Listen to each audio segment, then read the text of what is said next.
ఇదేనా ఇంతలోనే చిన్నారి చిలుకై చెలిమే చిలికెనా అల్లరులన్నీ పిల్లన గ్రోవికి స్వరములిచ్చేనా కళ్ళెగ చేసే కిన్నెర సాలికి సరళి నచ్చేనా మెత్తదనం మెచ్చుకుని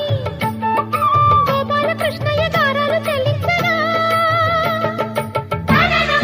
పల్లె మళ్ళీ మురళి విన్నది ఆ పల్లె కళ్ళే పలుకుతున్నది పొగలి పువ్వు మహారాజుకి మొదటి కానుక మూగ మనసు వింటున్నది మురళి గీతిగా